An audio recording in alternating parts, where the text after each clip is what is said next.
أما بعد فأعوذ بالله من الشيطان الرجيم بسم الله الرحمن الرحيم ونزلنا عليك الكتاب تبيانا لكل شيء وهدى ورحمة وبشرى للمسلمين صدق الله العظيم رب اشرح لي صدري ويسر لي أمري واحلل عقدة من لساني يفقه قولي Muslim Ummah of north আমেরিকার আয়োজনে যুক্তরাষ্ট্রের ফিলাডেলফিয়াতে পেনসিলভেনিয়া কনভেনশন সেন্টারে আজকের মুনা কনভেনশন 2023-এর সেকেন্ড ডেতে আপনারা যারা উপস্থিত হয়েছেন আপনাদের সবাইকে জানাচ্ছি আন্তরিক শুভেচ্ছা এবং মোবারকবাদ। আহলান ওয়া সাহলান ওয়া মারহাবান বিকুম ফি হাযাল লিকা আত-তাইয়িব আল মুবারাক। আমরা শুরুতেই আল্লাহ রাব্বুল ইজ্জা ওয়াল জালালের দরবারে শুকরিয়া জ্ঞাপন করছি যে আল্লাহ তাআলা আমাদেরকে এরকম চমৎকার একটি ইভেন্টে একত্রিত হওয়ার সুযোগ করে দিয়েছেন। আমরা সবাই একসাথে পড়ছি কালিমাতুশ শুকর, আলহামদুলিল্লাহ। আল্লাহ রাব্বুল ইজ্জা ওয়াল জালালের দরবারে শুকরিয়া জ্ঞাপনের পাশাপাশি আমি আজকের এই প্রোগ্রামের অর্গানাইজিং কমিটিকে অন্তরের অন্তঃস্থল থেকে শুকরিয়া জানাতে চাই।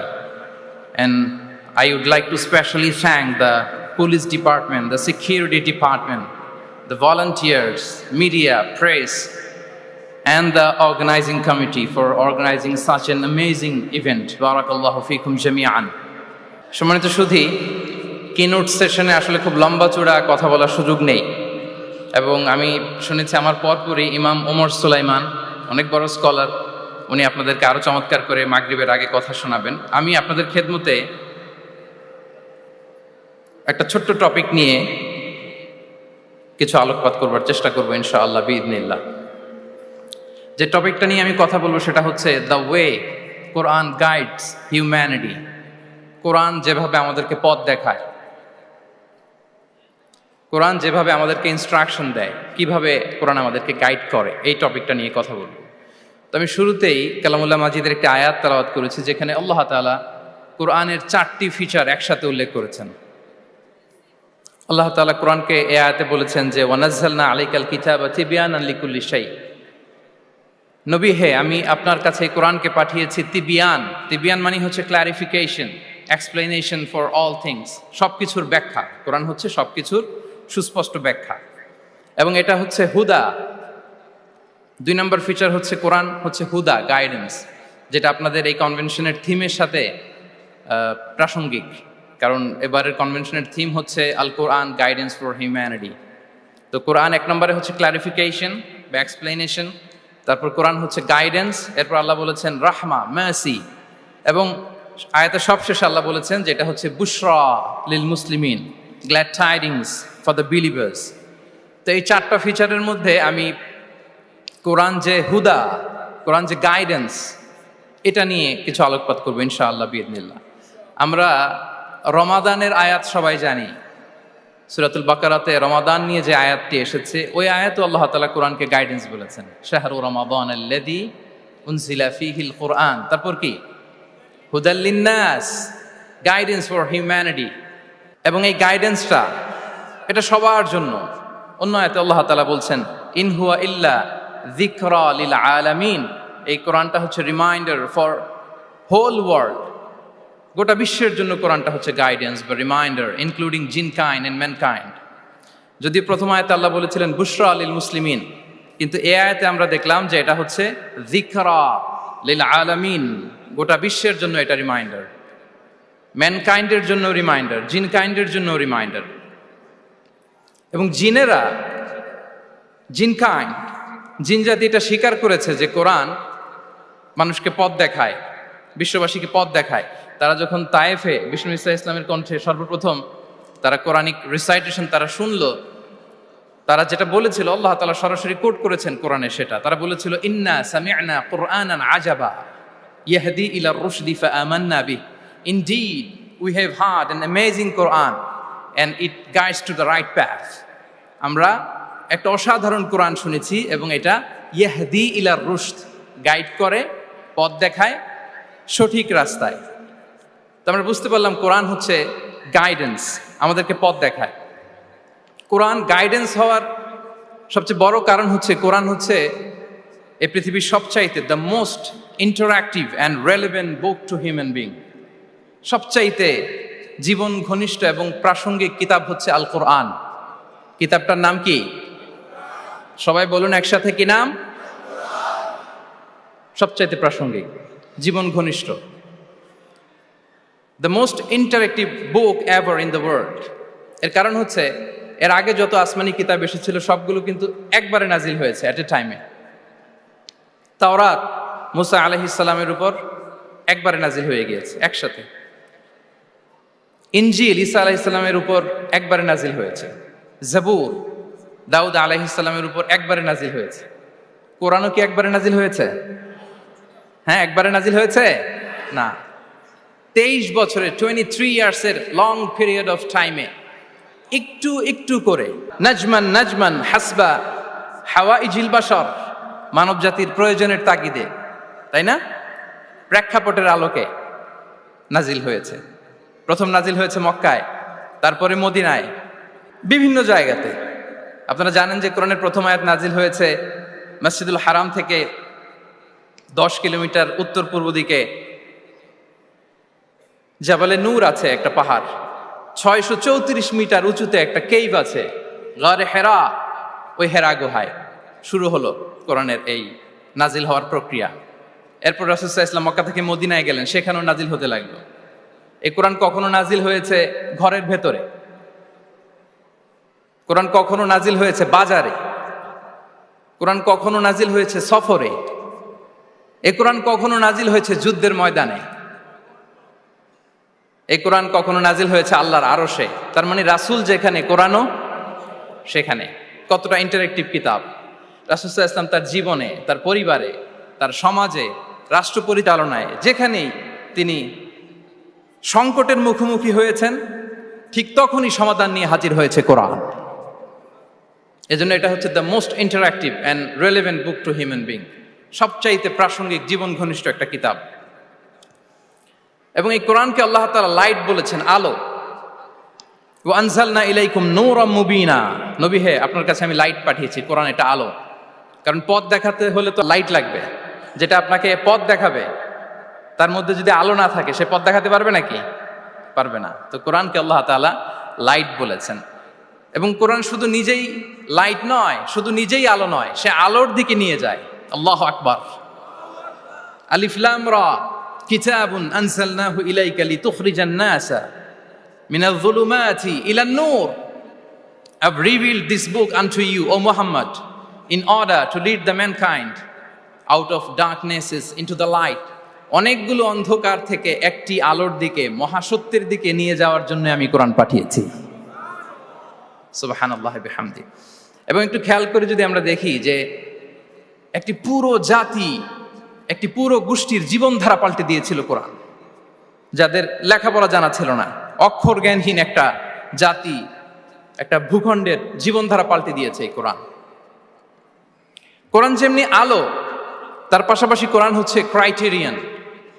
কোরআন সত্য এবং মিথ্যার মধ্যে পার্থক্য তৈরি করে দেয়। আপনি কোরআনের লেন্স দিয়ে যদি এই বিশ্বকে পরখ করতে চান, কোরআনের লেন্স দিয়ে যদি এই পৃথিবীকে আপনি পরখ করেন, তাহলে দেখবেন যে কোনটা সত্য কোনটা মিথ্যা আপনার সাথে, আপনার কাছে এটা সুস্পষ্ট হয়ে যাচ্ছে, ঠিক কি না? আল্লাহ তাআলা বলছেন, তাবারাকাল্লাযী নাযালাল ফুরকানা আলা আবদিহি লিয়াকুনা লিল আলামিনা নাযীরা। ফুরকান বলেছেন আল্লাহ তাআলা কোরআনকে এখানে। The criterion, it differentiates between right and wrong. কোরআন পড়লে আপনি বুঝতে পারবেন কোনটা সত্য কোনটা মিথ্যা। এবং সবচাইতে মজার ব্যাপার হচ্ছে কোরআন হচ্ছে একটা টাইমলেস মিরাকেল। টাইমলেস মিরাকেল, চিরন্তন মুজিজা। এটার কোনো লয় নাই, ক্ষয় নাই। আল্লাহ তাআলার যেমনি লয় নাই, ক্ষয় নাই, কোরআনেরও লয় নাই, ক্ষয় নাই। কারণ কোরআন কিন্তু আল্লাহর ক্রিয়েশন নয়, আল্লাহর সৃষ্টি নয়, এটা কিন্তু আল্লাহর সিফা। আপনারা জানেন তো এটা, কোরআন কিন্তু আল্লাহর সিফা। আল্লাহরও ক্ষয় নাই, কোরআনেরও ক্ষয় নাই। এবং অন্যান্য নবীদেরকে যে কিতাব দেয়া হয়েছে সেটা তাদের হেদায়েতের জন্য, আর সেই কিতাবকে তারা পরিবর্তন করে ফেলেছে। সেই কিতাবগুলোর আদি এবং আসল রূপ কিন্তু অবশিষ্ট নেই। কিন্তু কোরআন শুধু হেদায়েতই নয়, গাইডেন্সই নয়। কোরআন যেমনি হেদায়েত, পাশাপাশি কোরআন হচ্ছে মুজিজা। কোরআনের আছে সংখ্যাতাত্ত্বিক মুজিজা, ভাষা শৈলীর মুজিজা, সায়েন্টিফিক মিরাকেল, মহাবিশ্বের মহাবিশ্বয় মহাগ্রন্থ আল কুরআন আল কারীম অপরিবর্তনীয়। Up until the day of judgement, কিয়ামত পর্যন্ত এটা অপরিবর্তনীয় থাকবে। এই মুজিজা কিয়ামত পর্যন্ত থাকবে। পৃথিবীতে যত নবীকে আল্লাহ তাআলা মুজিজা দিয়েছেন, নবীদেরও বিদায় হয়েছে, মুজিজারও বিদায় হয়েছে। নবীরা চলে গিয়েছেন, সাথে সাথে মুজিজাও চলে গিয়েছে। আল্লাহ নবী দাউদ আলাইহিস সালামকে আল্লাহ মুজিজা দিয়েছিলেন, তিনি লোহা ধরলে লোহা গুলে নরম হয়ে যেত, উনি এটা দিয়ে আর্মর বানাতেন, যুদ্ধাস্ত্র বানাতেন। ওয়া আলান্না লাহুল হাদিদ। কিন্তু দাউদ আলাইহিস সালামের ইন্তেকালের পরে কেউ আর এটা রিপিটেশন করে দেখাতে পারেনি, এমনটা হয়নি আর তার উম্মতের মধ্যে। আল্লাহ নবী মূসা আলাইহিস সালামকে আল্লাহ তাআলা মুজিজা দিয়েছিলেন, তিনি লাঠি জমিনে রাখলে সেটা সাপ হয়ে যেত।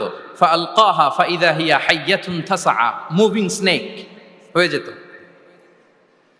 কিন্তু মূসা আলাইহিস সালামের ইন্তেকালের পরে কেউ আর ওই লাঠি দিয়ে মুভিং স্নেক বানাতে পারে নি। বনি ইসরাইলের কাছে কিন্তু ওই লাঠিটা ছিল, আপনারা জানেন।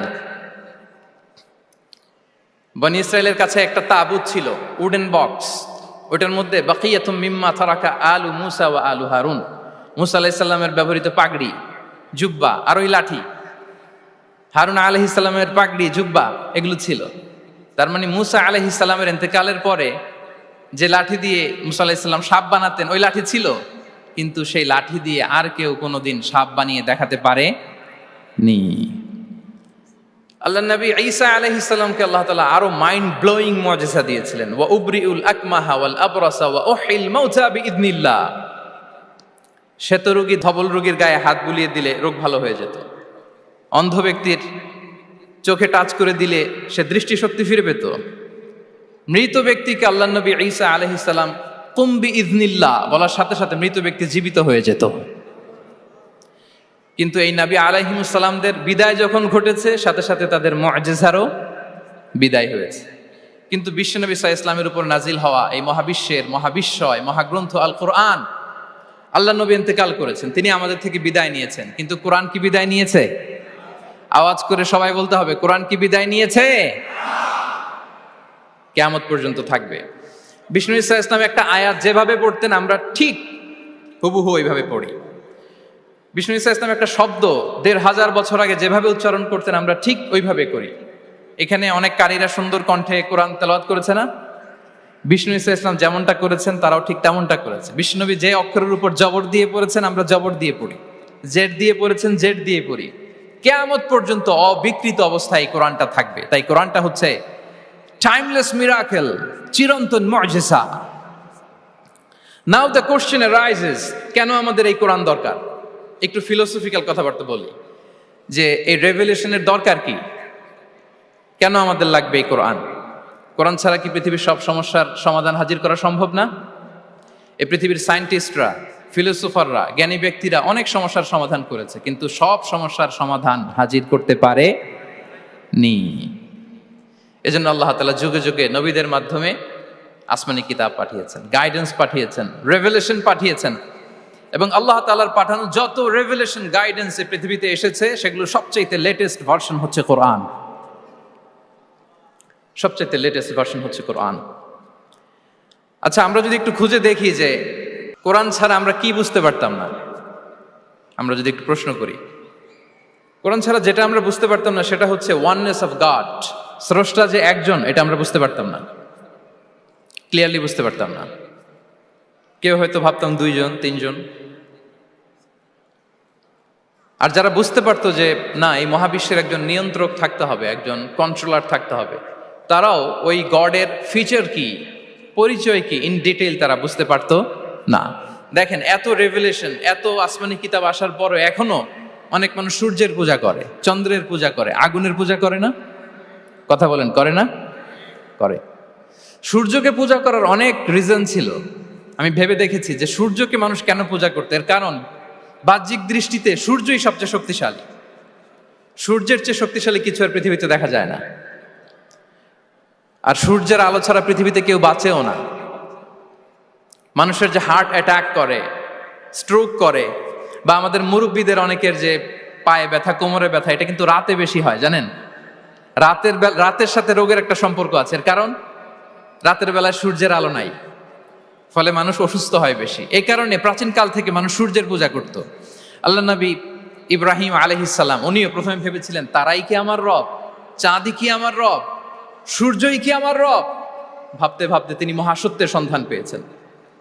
তো এটা আমরা উদ্ধার করতে পারতাম না যে আসলে আমাদের স্রষ্টা কে। আর আমাদের মধ্যে যারা চিন্তাশীল তারা হয়তো আমরা ভেবে একটা কুল কিনারা করতে পারতাম যে না, একজন স্রষ্টা থাকতেই হয়, না থাকলে কেমন করে হয়, কেউ না কেউ আছেন। কিন্তু তিনি যে ক্ষমাশীল, অনেক পাপ করে ক্ষমা চাইলে যে তিনি ক্ষমা করে দেয়, এটা আমাদের জানা থাকতো না, ঠিক কিনা? তিনি যে মহাজ্ঞানী, মনে মনেও যেটা ভাবি এটা উনি ধরে ফেলেন, এটা আমরা বুঝতাম না। 99টা সুন্দর সুন্দর নাম দিয়ে আল্লাহ তাআলা তার পরিচয় দিয়েছেন, এত ডিটেইল, এত নিখুঁত, এত জোরালো ভাবে। ওয়াননেস অফ গডের যে কনসেপ্ট, এটা রেভেলেশন না আসলে, কোরআনিক গাইডেন্স না আসলে আমরা বুঝতে পারতাম না। আর আমরা কি বুঝতে পারতাম না? আমাদের এই পৃথিবীতে আসার কারণ কি, আমাদের পারপাস অফ লাইফ কি, এটা আমরা উদ্ধার করতে পারতাম না।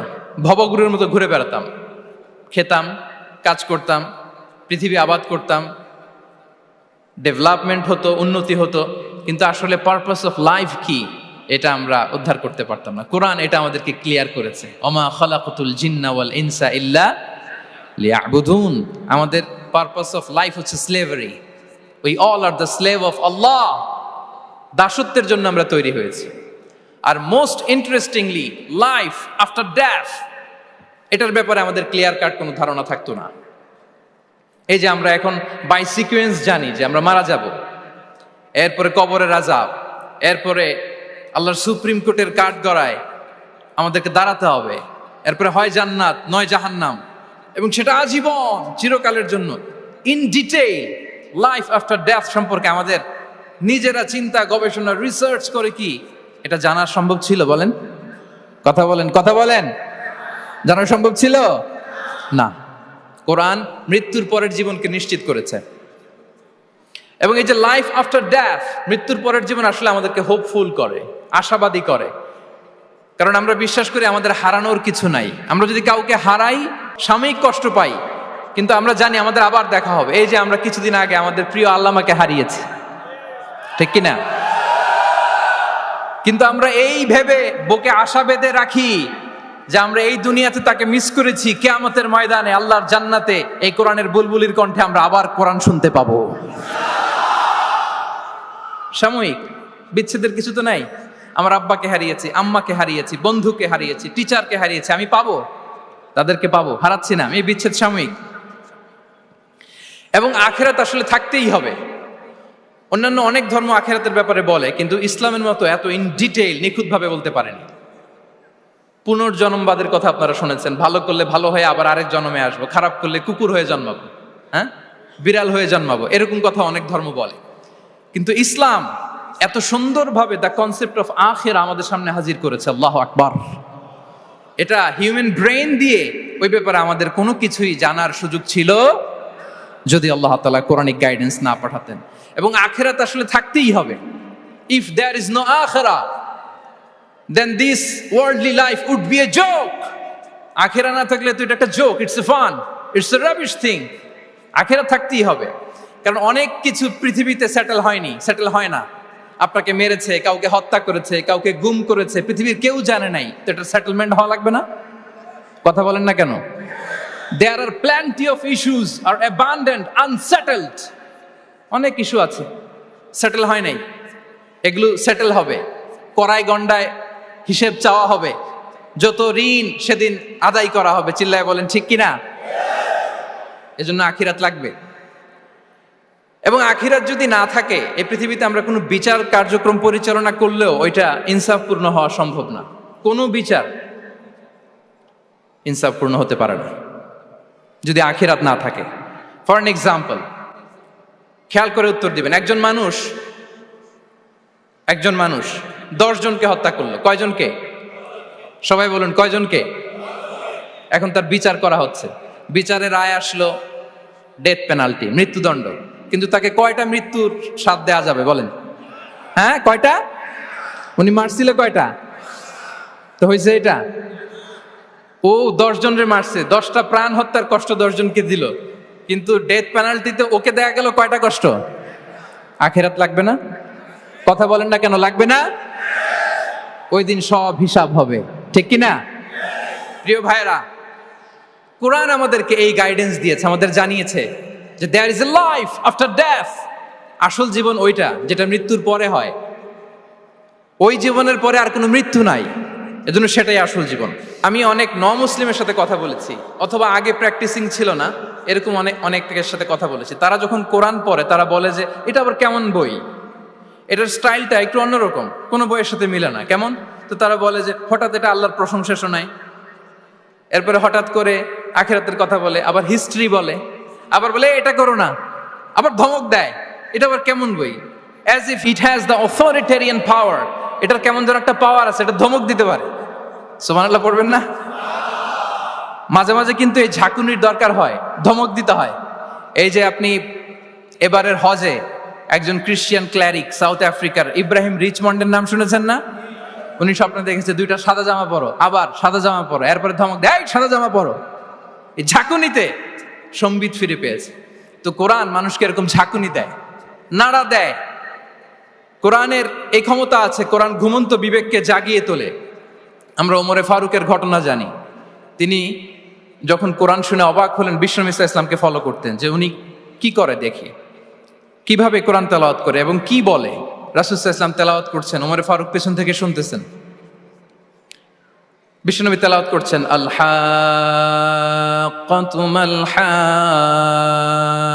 হাক্কা ওয়া মা আদরাকা মাল হাক্কা। তেলাওয়াত করছেন আর অসাধারণ কণ্ঠে তেলাওয়াত চলছে, ওমরে ফারুক শুনতেছে। শুনতে শুনতে 41 নম্বর আয়াত পর্যন্ত যখন আসছে, বিশ্বনবী তেলাওয়াত করে ওমরে ফারুক পেছন থেকে শুনে। তো ওমরে ফারুক ভাবতেছেন ঘটনা কি, মোহাম্মদ তো কারোর কাছে পড়েও নাই, শিখেও নাই, এত চমৎকার কাব্য প্রতিভা তার মধ্যে আসলো কিভাবে? কিভাবে মিলাই মিলাই বলতেছে, মিলাই মিলাই বলতেছে। তখন বিশ্বনবী তেলাওয়াত করছিলেন, ওমা হুয়া বিকাউলি শাইরিন খলিলাম মা তুমিনুন। এই আয়াতের অর্থ হচ্ছে এটা কোনো কবির কথা নয়, খুব অল্প সংখ্যক লোকই তোমরা ঈমান আনো। অবাক হলেন, ঘটনা কি? আমি যে এটা ভাবতেছি মোহাম্মদ বুঝলো কেমনে?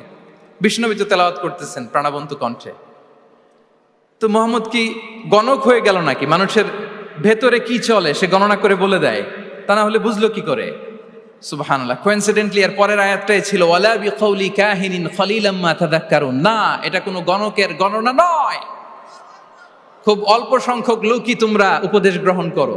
সে তো অবাক, এটা কবিতাও না, এটা গণনাও না, এটা কি? পরের আয়াত ছিল তানজিলুম মির রাব্বিল আলামিন। এটা জগৎ সমূহের রব আল্লাহ তাআলার পক্ষ থেকে নাজিল হয়েছে। সুবহানাল্লাহ। আরেকটা ঝাঁকুনি খেলেন। এজন্য এই ঘটনাটাকে আমি এভাবে বলি যে সূরা হাক্কা দিয়ে আল্লাহ তাআলা ওমরে ফারুকের হৃদয়ে একটা ধাক্কা মেরেছেন। ওই ধাক্কায় উনি কালিমা পড়ে মুসলমান হয়ে গিয়েছেন। তাহলে কোরআনের এই পাওয়ার আছে। কোরআন নানা উপমা দিয়ে, মাসাল দিয়ে আমাদের কাছে গাইডেন্স হাজির করে যেন আমরা বুঝতে পারি। মাঝে মাঝে কনভারসেশন দিয়ে গাইডেন্স হাজির করে। আপনারা সাইয়েদনা ইব্রাহিম আলাইহিস সালামের ঘটনা জানেন। ওনাকে শিকল দিয়ে বেঁধে নমরুদের রয়্যাল প্যালেসে আনা হলো। নমরুদ বলল, ইব্রাহিম কাকে মানো? আল্লাহকে মানি। কোন আল্লাহ? রব্বি আল্লাযী ইউহয়ী ওয়া ইউমীত। এমন রবকে মানি যে জীবন দেয়, মরণ দেয়। নমরুদ বলে, আমি তো এটা করি, আমার কাজই তো এটা, আমি জীবন দেই, মৃত্যু দেই। তুমি আবার আরেকজনকে কোথায় খুঁজে পেলা যে জীবন দেয়, মৃত্যু দেয়? তো জেলখানা থেকে ফাঁসির দণ্ডপ্রাপ্ত দুজন আসামিকে ডেকে আনা হলো। একজনকে বলা হলো শিরোচ্ছেদ করো, করা হলো। আরেকজনকে বলা হলো শিরোচ্ছেদ করো, করতে যাবে, বলে স্টপ, থামো, ওকে ছেড়ে দাও, ওকে আমি জীবন দিলাম। ইব্রাহিম দেখো, একজনকে জীবন দিলাম, একজনকে মৃত্যু দিলাম। ইব্রাহিম আলাইহিস সালাম বললেন, ফাইন্নাল্লাহা ইয়াতি বিশ-শামসি মিনাল মাশরিকি ফাআতি বিহা মিনাল মাগরিব ফাবুহিতাল্লাযী কাফার। নমরুদ, বুঝলাম একজনকে তুমি জীবন দিলা, মৃত্যু দিলা, এটা তুমি করতে পারো, জীবন দাও, মৃত্যু দাও, কিন্তু আল্লাহ তাআলা প্রতিদিন উষা লগ্নে পূর্ব দিগন্ত থেকে সূর্য উঠান, গোধূলি লগ্নে তিনি পশ্চিম দিগন্তে সূর্য ডোবান। নমরুদ, তোমার যদি ক্ষমতা থাকে তুমি সূর্যকে পশ্চিম দিক থেকে উঠিয়ে পূর্ব দিকে একটু নামাও। ফাবুহিতাল্লাযী কাফার। নমরুদ সে স্পিচলেস হয়ে গিয়েছে, ডামস্ট্রাক হয়ে গিয়েছে, পারে নাই। সুবহানাল্লাহ বিহামদি। এই যে আমরা বিভিন্ন বইয়ে কনভারসেশন পড়ি, হেওয়ার পড়ি, এগুলো সব কোরআন থেকে কপি করা। সুবহানাল্লাহ বিহামদি। কোরআনে এরকম কনভারসেশনের মাধ্যমে আমাদেরকে শিখিয়েছে, ঐতিহাসিক ঘটনার মাধ্যমে আমাদেরকে শিখিয়েছে। কোরআনিক দুই একটা গাইডেন্স বলে আমি শেষ করছি। কোরআনের একটা পাওয়ারফুল গাইডেন্স হচ্ছে আমাদের জন্য যে কোরআন আমাদেরকে খলিফা বানিয়েছে। কি বানিয়েছে প্রিয় ভাইরা? সবাই বলুন, খলিফা বানিয়েছে। কি বানিয়েছে? খলিফা। আমরা খলিফা বলতে অনেকে ভাইস জেনারেল, প্রতিনিধি এরকম বলি, আসলে খলিফা মানে ইনচার্জ। আল্লাহ বলেছেন, ইন্নী জাইলুন ফিল আরদি খলিফা, I am gonna appoint a successive human authority on earth. আমি জমিনে তোমাদেরকে ইনচার্জ বানাচ্ছি। ইনচার্জ মানে এই পৃথিবীর দেখভাল করার দায়িত্ব আমাদের, পৃথিবীর ভালো মন্দ দেখার দায়িত্ব আমাদের। আপনি চাইলেই লিটারিং করতে পারবেন না, যেখানে সেখানে প্লাস্টিক ফেলতে পারবেন না, চাইলেই বনায়ন ধ্বংস করতে পারবেন না, পাহাড় কাটতে পারবেন না, ওশেন গুলাতে ডাম্পিং করতে পারবেন না। এই যে এখন আপনার উত্তর মেরুতে দক্ষিণ মেরুতে বরফ গলে সি লেভেল বেড়ে যাচ্ছে, জানেন না আপনারা? যুক্তরাষ্ট্রের মানুষ তো অনেক সচেতন, আপনারা তো এগুলো ভালো জানার কথা। এই যে ক্লাইমেট চেঞ্জের কথা আমরা বলি, জলবায়ু পরিবর্তনের ব্যাপারে পৃথিবীর মোড়লরা তারা হয়রান পেরেশান, কি করবে? সাগরের পানি বেড়ে যাচ্ছে, পৃথিবীর তাপমাত্রা বেড়ে যাচ্ছে। আজ থেকে 30 বছর পরে মালদ্বীপ উইল বি ডিসঅ্যাপিয়ার কমপ্লিটলি। আজ থেকে 30 বছর পরে মালদ্বীপ আর থাকবে না। এন্টায়ার কান্ট্রি ওরা কোথায় শিফট করবে? ল্যান্ড খুঁজতেছে। আল্লাহু আকবার। তাহলে এটা আমাদের দায়িত্ব। আমরা চাইলেই পৃথিবীর তাপমাত্রাকে উষ্ণ বানাতে পারি না, চাইলেই বন ধ্বংস করে দিতে পারি না, চাইলেই পৃথিবীর পরিবেশ নষ্ট করতে পারি না। It's our responsibility to keep this planet inhabitable. এই পৃথিবীকে আমাদের বাসযোগ্য করে রাখতে হবে। এটা হচ্ছে খলিফা, কোরআনিক গাইডেন্স। আল্লাহু আকবার। কোরআন আমাদেরকে knowledge, research, innovation, scientific and technological অ্যাডভান্সমেন্টের ব্যাপারে উৎসাহিত করে। ইকরা বিসমি রাব্বিকাল্লাযী খালাক, read in the name of your lord who has created. পড়ো তোমার প্রভুর নামে যিনি শিখিয়েছেন। পড়ো বলতে শুধু ওই পড়া না, আপনি গবেষণা করবেন, আপনি ইনোভেশন করবেন। নিউজে দেখেছিলাম যে ভারতে মানুষ বই পড়ে পড়ে একটা নীরব বিপ্লব করে ফেলেছে ভারতের। এটা তো মুসলিম কান্ট্রিগুলো আগে করার কথা। আরব বিশ্বে তারা একটা কথা বলে যে আমরা হচ্ছে নাহনু উম্মাতু ইকরা, আমরা হচ্ছে উম্মাতু ইকরা। আমরা এমন জাতি যে জাতির প্রথম কথাই ছিল কি? ইকরা, পড়ো, রিসার্চ করো, গবেষণা করো। আমাদের ক্লাসিক স্কলাররা তারা এটা করতেন। আমাদের আল বিরুনি ছিল, আল কিন্দি ছিল, জাবির ইবনে হাইয়ান ছিল, খাওয়ারিজমি ছিল। তারা গোটা বিশ্বকে চ্যালেঞ্জ করেছেন, তারা দেখিয়ে গিয়েছেন। এখন এটা এই নলেজ ট্রান্সফার করে ওয়েস্টের কাছে এসেছে, খুব ভালো। আবার আমাদের কাছে যাবে, আমরা শেয়ার করবো এটা। তো এই কোরআন নলেজ সিকিং এর ব্যাপারে, রিসার্চের ব্যাপারে, ইনোভেশনের ব্যাপারে আমাদেরকে উৎসাহিত করেছে। কোরআন মানুষকে মানুষ হিসেবে কনসিডার করতে বলে, মানুষকে মানুষ হিসেবে কনসিডার করতে বলে। কোরআন বলে মানুষে মানুষে ভাই ভাই। আপনারা শুনেছেন যে কাতারে যে ফিফা ওয়ার্ল্ড কাপটা হলো, একটা আয়াত তেলাওয়াত করে তারা ওয়ার্ল্ড কাপটার ইনগ্রেশন প্রোগ্রাম করেছে। আপনারা জানেন আয়াতটা কি ছিল? হ্যাঁ, ইয়া আইয়ুহান নাসু ইন্না খালাকনাকুম মিন যাকারিন ওয়া উনসা ওয়া জাআলনাকুম শুউবান ওয়া ক্বাবাইলা লিতাআরাফু। সুবহানাল্লাহ, কত পাওয়ারফুল মেসেজ। কোরআনিক গাইডেন্স আমাদেরকে কি শিখায় দেখেন। এই আয়াতটা addressed the entire human being regardless the colours, languages, এথনিসিটিস। সবাইকে বলেছে যে তোমাদের রুট এক, আমরা সবাই এক। ফ্রম অ্যাডাম এন্ড ইভ, আদম আলাইহিস সালাম, হাওয়া আলাইহিস সালাম, এখান থেকে আমরা এসেছি। আস্তে আস্তে আস্তে আস্তে এই হিউম্যান জেনারেশন। তো কোরআন আমাদেরকে মানুষে ভাই হিসেবে কনসিডার করতে বলে। সম্মানিত ভাইরা, সর্বশেষ কথা হচ্ছে কোরআন যে গাইডেন্স আমাদের জন্য হাজির করে, এটা হচ্ছে the most upright guidance, the straight forward guidance. ইন্না হাযাল কুরআনা ইয়াহদি লিল্লাতি হিয়া আকওয়াম। এটা যে পথ দেখায়, এটা সিরাতুল মুস্তাকিম, এটা দ্য মোস্ট আপরাইট পাথ, এটা স্ট্রেইট ফরওয়ার্ড পাথ। আমরা যেন সেই সিরাতুল মুস্তাকিমের পথে থাকি, আমরা যেন কোরআনের সাথে নিজেদের সম্পর্ককে আরো মজবুত করি। আল কোরআন দ্য গাইডেন্স ফর হিউম্যানিটি। এই কনভেনশন তখনই সার্থক হবে যখন আমরা শপথ নিতে পারবো যে আমরা কোরআনের সাথে সম্পর্ক, অ্যাটাচমেন্ট, এটা আরো গভীর থেকে গভীরতর করব। কারণ কোরআন আমাদেরকে শুদ্ধাচার শিখায়, এটা হচ্ছে লাইফ ম্যানুয়াল। কোরআন আমাদেরকে সঠিক জীবন দর্শন শিখায়। তাই প্রিয় ভাই এবং বোনেরা, আসুন কোরআনের সাথে আমরা আমাদের সম্পর্ককে আরো গভীর থেকে গভীরতর করি। কারণ কোরআনের সাথে সম্পর্ক গভীর করার মধ্যেই রয়েছে আমাদের আলোক স্নাত মুক্তি। আল্লাহ তাআলা আমাদের সবাইকে কথাগুলো বোঝার ও আমল করার তৌফিক দান করুক। হাযা মা ইনদি ওয়াল ইলমু ইনদাল্লাহ আলাইহি তাওয়াক্কালতু ওয়া ইলাইহি উনীব। আসসালামু আলাইকুম ওয়া রাহমাতুল্লাহি তাআলা ওয়া বারাকাতুহু।